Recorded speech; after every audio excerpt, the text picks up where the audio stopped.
Hello and good evening, ladies and gentlemen. Welcome to the Roxamore Sports broadcast coverage of today's event, the 210 Speed and Agility 7-on-7. Right now, it's West Mifflin going against Farrell. Yeah, the West Mifflin Titans have the ball now. They are in the yellow shirts. They currently lead 3-0 over the Farrell Steelers. Coming down from District 10 to play here for the second week in a row. As that pass is complete. That brings up third down for the Titans. We pick up action. This is the first possession for West Mifflin. Farrell beautifully went down the field, but quick interception in the end zone. And a pass interference gave first down for the Titans out of the Western Hills Conference in 4A here in Western Pennsylvania.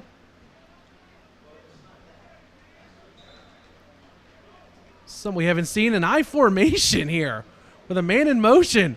A fullback fakes the handoff. And it works. Can't say I've ever seen a fullback here in 7-on-7. Yeah. It's a good change of play there, and it has progressed them downhill on the field. Down to the 20-yard line, nonetheless. Yeah, even if you fake the handoff, it still gets you a little bit of practice for the regular season. But it brings up fourth down now, very short for the Titans of West Mifflin. As the Steelers make a substitution on defense. They bring an extra linebacker in. And normally we see 4 receivers. West Mifflin going with 2 running backs. Send a man in motion. Very unique, but I kind of like it. As they fake the handoff. And the ball is tipped away. 2 big points for the Steelers as they take over on offense. And Max, they got some heavy hitters on that offensive side for the Steelers. Yeah, so... but it is weird, Max, while you get that open. They have not one, but 2 receivers named Juju on the Steelers. Well, how about that? Yeah, they also have Cabron Smith. He leads the team at a quarterback position, and he does extremely well. He has a great arm and is able to make key reads. He makes a good read right there, looking over all of his options. So he hits his receiver. Signals for the first down, but about 9 yards away from there. Yep. You mentioned they have Juju Johnson, Juju Phillips, and Brylon Harrison as well. But Max, the one thing I want to highlight real quick, you said Cabron Smith makes his reads very well. Watch him in the pocket. And again, he makes it look so simple. Looks like he's not even trying out there. Very nonchalant. But he looks like he knows what he's doing. Able to make that pass complete. That'll bring up 3rd and short for the Steelers. Right. But now with the referee talking to him, you wonder if he did get that play off in time. And I don't think he did, so it'll be 3rd down. So take off the yardage, brings up 3rd down for the Steelers, calling out the plays. But I like his style. I like Smith's style a lot as he sends his man into motion. As Farrell really shined here 1 week ago here at the Wolverina. Oh, yeah. We're talking about a 21-3 point difference going against Baldwin. Actually, I lied. It's 21-6 last time they played against Baldwin. Now, Smith had a man wide open, but drops it. And we do have to say, once again, we do not have rosters. We assume that's who is at quarterback. Right. So if we are misidentifying you, we apologize. We're just trying to piece together what we can up here. Exactly. Yeah, it would be nice, perhaps next time we do this 7-on-7 event.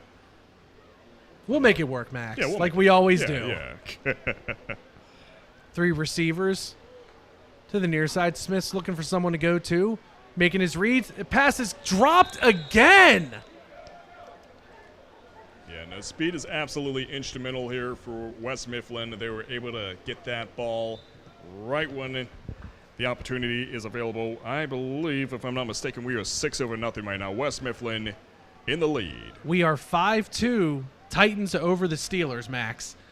So we had the interception by West Mifflin early on. Farrell came back and stopped the Titans on their only offensive possession. And the Titans return the favor here and get the 2 points. So we have West Mifflin Titans 5, Farrell Steelers 2. Okay. And it feels weird to be talking about the Steelers and Titans and not in an NFL sense. Yeah. Although if you did watch the Titans schedule reveal, you know that the Steelers are now referred to as the 49ers 69er Stars. Quarterback in action, not really sure where to send this ball off to. Yeah, looking for someone to pass to. And it's funny, his center actually fell over like, oh no, he's taking too long. Yeah. Not a whole lot of time you have as a quarterback here in the 7-on-7 events. But they do have the lead. Not a comfortable lead, but they have the lead nonetheless.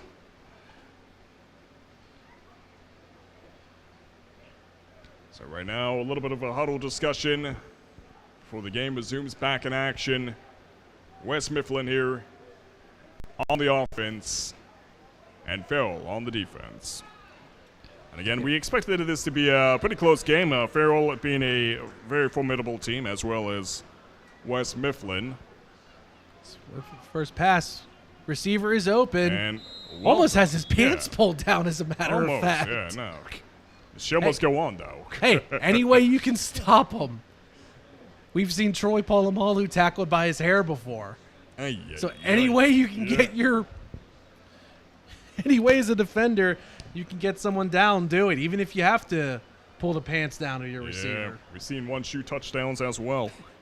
Especially last week with the 7-on-7.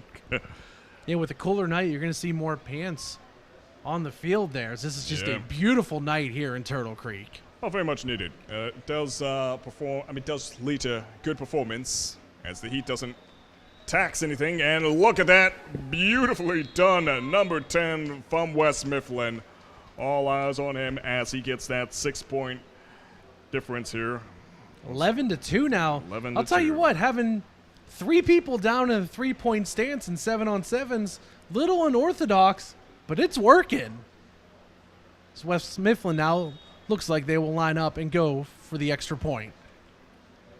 Yeah, not having not 1, not 2, not 4, but 3 people with their hand on the ground. Yeah.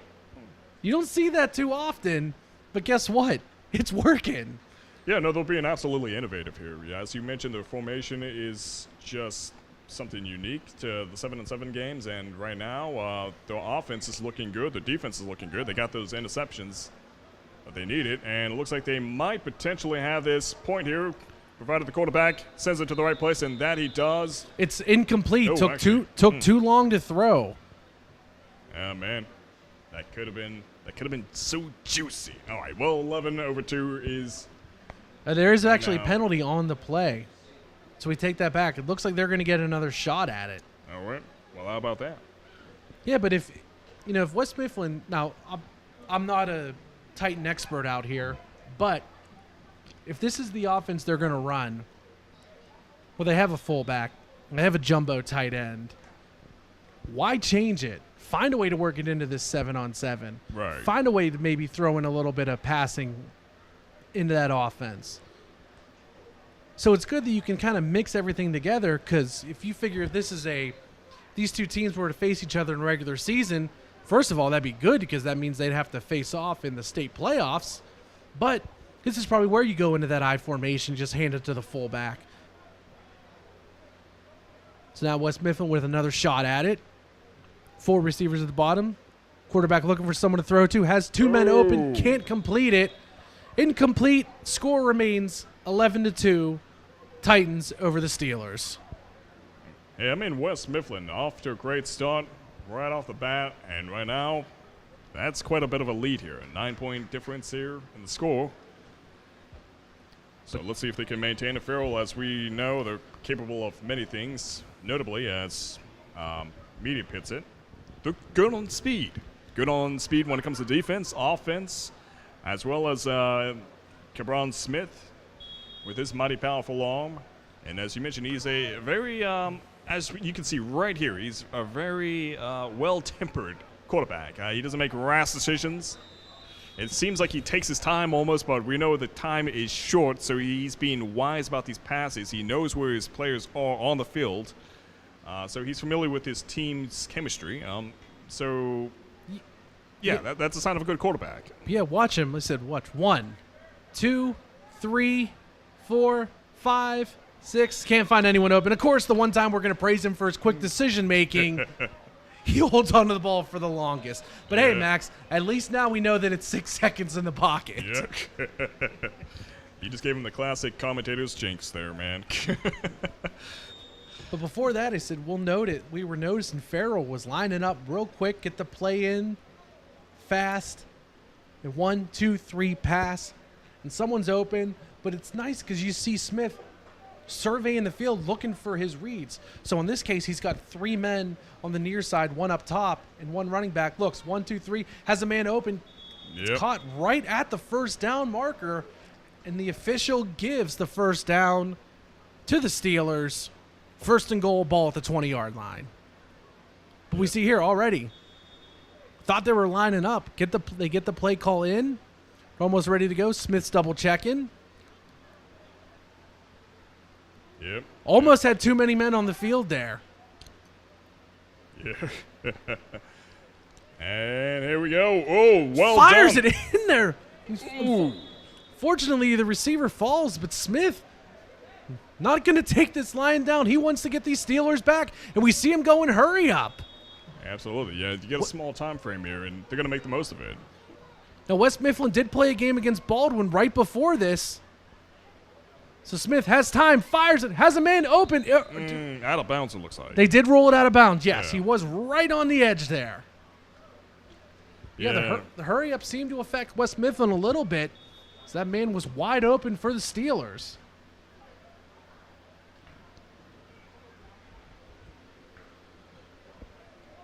And Smith back to pass. Again, fires it, stayed in there for the Steeler touchdown. Yeah, 8 under 11. Question is, are they going to go for the 2-pointer? They're or going the for 2 1-pointer? immediately. It's All right. not even a question. Yeah, make a 1-point difference there. And of course, an interception on their half can at least take them a lead if they were to make a 1-point touchdown or a 2-point touchdown, but they're going for the 2-pointer. And if you're enjoying this Farrell offense, don't worry. They're playing another game up next against the Aliquippa Quips. The Smith fires a pass there. Little trip flag on the play. Looks like the Titans are going to have to defend just a little bit more. Yeah.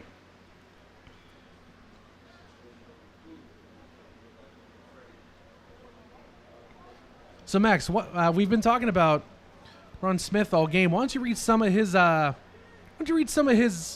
athleticism numbers out there? Yeah, so for the 40-yard dash, he has 4.5. Bench, 225. Shuttle, 4.4. Bench press, 7. Squats, 400 pounds. Ay. And the guy's only 5.9 feet. And he pitches it out there to get the 2-point conversion. 11-10. You know, Ron Smith might be out there throwing touchdown passes and being a first-team conference, but I can outbench him by 25 pounds. So who's the real winner out here? Yeah, how about that? It's definitely worth the look up. You head over to Huddle, you can see some of these players here from Farrell and West Mifflin. Cabron Smith is one of those players you can find on Huddle. Yeah, Updated. the rising senior looking to lead the Steelers to a state championship and a District 10 championship. Yeah, absolutely. Deserves all the exposure he can get, as well as all the athletes here. But again, rosters next time. Hopefully. West Mifflin here on the offense at the 40-yard line. West Mifflin had a pretty good run. Farrell not too far behind them. So I can't really say West Mifflin's in that cozy spot where it's a sure deal, but right now they can absolutely make the most of this play as they go in deep with that. Ooh, so close. Right through the hands. And these two teams going blow for blow on offense. Yeah, that's something that's going to keep him up tonight. But nonetheless, he was in the right place. Had he just closed his hand, it would have been a sealed deal. But, hey, things happen. All understood. Yeah, I really like what head coach Rob Steele's doing here for the Titans. So one play, they'll have 2 running backs, in the backfield, only 3 receivers. Another play, they'll have 2 running backs and a receiver with their hands on the ground, still able to score touchdowns, showing the Steeler defense multiple looks. Right. And it's another good thing to put on tape, too, even though it is only 7-on-7. I said we've seen a fullback. Now we see trips to the far side, single receiver to the near side. Multiple offense showing here. Quarterback in action, and looks like that was just a little bit too much time. The clock has been juiced dry. That brings up a 3rd down. 20 yards to go for the Titans of West Mifflin. You know, we always talk about some of the apparel that these kids are wearing. We look at the head coach, Rob Steele. Big fan of his hat. Huge fan of his driver hat. Absolutely, yeah. Looking like a gentleman down there. Giving instructions to his players, helping them line up in the correct spot. Here we go. They're going to go run that untraditional offense again with 2 running backs in the backfield. Both are eligible to catch it, but he's going to go deep, and he's got a man open, and it's intercepted. Well, how about that? Hey, 3 possessions after being down double digits. The Steelers now take the lead 13-11 over the West Mifflin Titans. It's amazing how things can change around by yours truly, number 7 from Farrell. As that interception will cost West Mifflin. And I believe that is that. That will be the game. Farrell comes back, and with that interception seals the deal. Farrell Steelers defeat the West Mifflin Titans 13-11. And if you're a Farrell fan, don't worry. We got some more action for you as they will next take on the Aliquippa Quips. Don't go anywhere. That's going to be a fantastic one.